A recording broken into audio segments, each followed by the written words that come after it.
And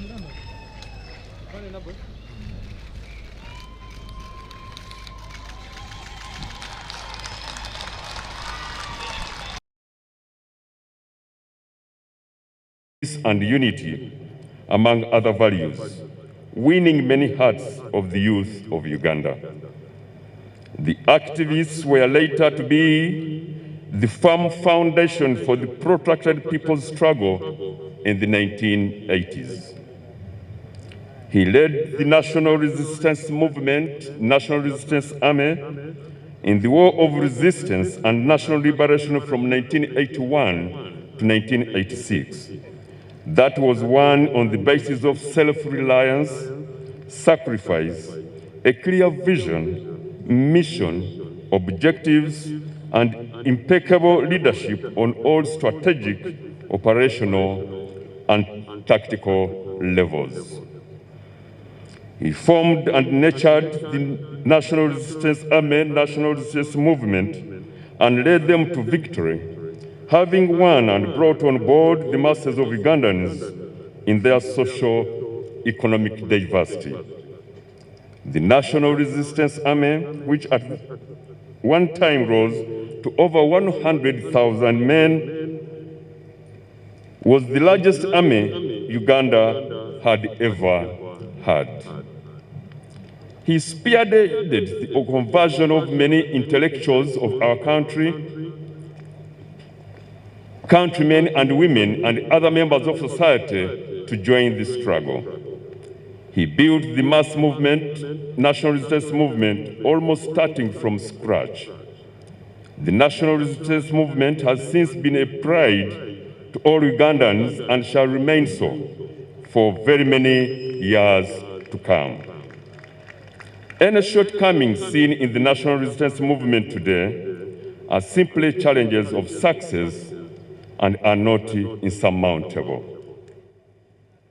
He is the Commander-in-Chief of a formidable Uganda People's Defense Force who has professionalized and modernized the force from a ragtag, ill-armed, ill-trained guerrilla army that was in 1986 and is now able to undertake all defense missions and contribute adequately to its regional and international obligations for peace and security.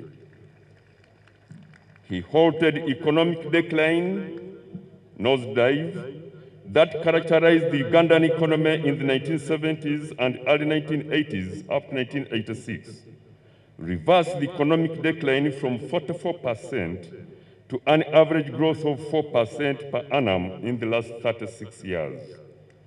The economy has expanded more than 6 times to about 17 billion United States dollars. Uganda today is a darling of the world, and many nations take time to consult on various issues of not only security, but equally the gifted, unique leadership ushered in by His Excellency the President, General Yoweri Kaguta Museveni.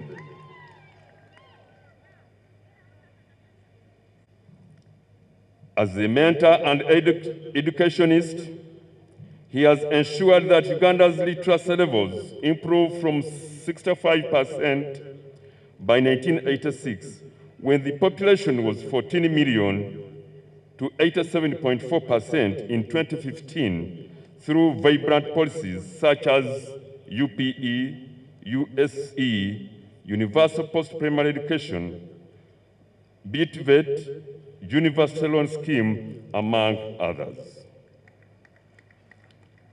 He has kept the Uganda People's Defense Forces Army extremely cohesive, well-trained and disciplined, professional and modernized.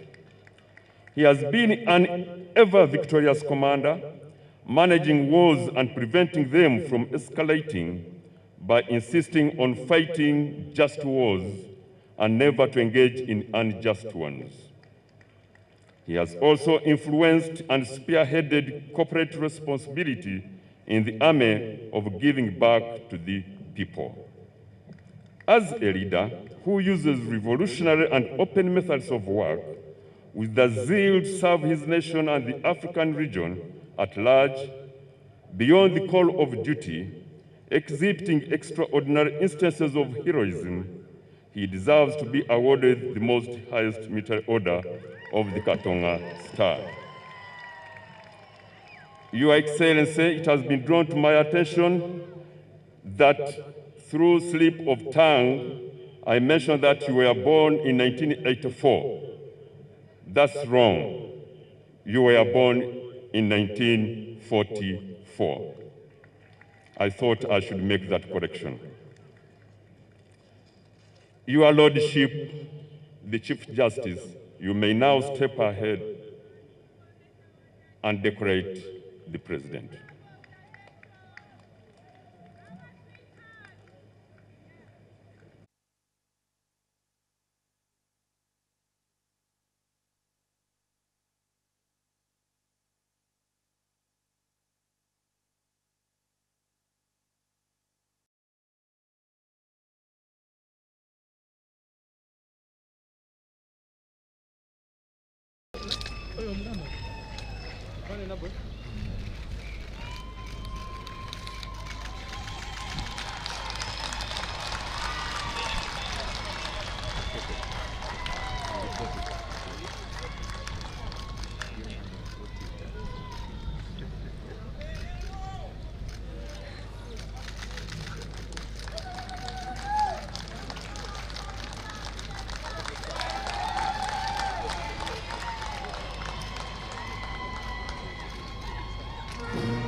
Now the award of the Katonga Star Medal.